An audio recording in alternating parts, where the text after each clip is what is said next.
അങ്ങനെ ഒരുപാട് നാളത്തെ ആഗ്രഹമായിരുന്നു കേട്ടോ. ഒരു ബ്രിട്ടീഷ് ബംഗ്ലാവിൽ, അത് നമ്മുടെ ഊട്ടിയിൽ താമസിക്കണം എന്നുള്ളൊരു കാര്യം കേട്ടോ. നമ്മളിവിടുന്ന് ഒരു 2-2.5 മണിക്കൂർ മാത്രമേ ഊട്ടിയിലേക്കുള്ളൂ കേട്ടോ.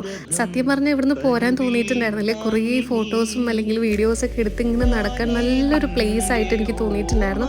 ഈ ഒരു വെക്കേഷൻ ടൈമിൽ നിങ്ങൾക്ക് എല്ലാവർക്കും പോയി ഫാമിലി ആയിട്ടും ഫ്രണ്ട്സായിട്ടൊക്കെ പോയി സ്റ്റേ ചെയ്യാൻ പറ്റിയൊരു ഏരിയയാണ് കേട്ടോ ഈ ഒരു ഹോട്ടൽ. രാത്രി സമയങ്ങളിൽ നമ്മുടെ റൂമിൽ തന്നെ ഇങ്ങനെ കനലൊക്കെ കൂട്ടിയിട്ട് കത്തിച്ച് നമ്മുടെ ഫാമിലിൻ്റെയും ഫ്രണ്ട്സിൻ്റെ ഒക്കെ കൂടെ ഇരിക്കാൻ വേണ്ടിയിട്ട് നല്ലൊരു സുഖമുള്ളൊരു ഹോട്ടലാണ്. ഫുൾ വുഡ് വെച്ചിട്ടാണ് കേട്ടോ. നമ്മുടെ കിലുക്കം കുബേരൻ മൂവിയിലൊക്കെ ഉള്ള ഈ ഫ്ലോറൊക്കെ നിങ്ങൾ നോക്കി നോക്കും, എന്തൊരു ഭംഗിയല്ലേ കാണാൻ വേണ്ടിയിട്ട്. എനിക്ക് ആ ഒരു മൂവിയൊക്കെയാണ് കേട്ടോ ഈ സമയത്ത് ഓർമ്മ വന്നിട്ടുണ്ടായിരുന്നത്. കിലുക്കം സിനിമയിലൊക്കെ ഉള്ള അതേ ആംബിയൻസ് ഒക്കെ എനിക്ക് ഇവിടുന്ന് കിട്ടിയിട്ടുണ്ടായിരുന്നു. നിങ്ങൾക്ക് ഈ ഒരു ഹോട്ടൽ ഇഷ്ടമായോ? എന്തായാലും നിങ്ങൾ ഇത്തവണ വെക്കേഷനിൽ ഊട്ടി പോകാൻ പ്ലാൻ ചെയ്യുന്നുണ്ടെന്നുണ്ടെങ്കിൽ ഡെഫിനറ്റ്ലി ഇവിടെ നിന്ന് പോയിട്ട് ഒരു ദിവസമെങ്കിലും ഒന്ന് സ്റ്റേ ചെയ്ത് നോക്കൂട്ടോ. നിങ്ങൾക്ക് ഒരുപാട് ഇഷ്ടമായിട്ടുണ്ടാവും. ഇൻസ്റ്റയിൽ ഞാൻ ഈ വീഡിയോ ഇട്ടപ്പോൾ കുറേ പേര് ഡ്രസ്സിനെ പറ്റി ചോദിച്ചിട്ടുണ്ടായിരുന്നു. ലിങ്ക് ഞാൻ ലെഫ്റ്റ് സൈഡിൽ കൊടുക്കാം.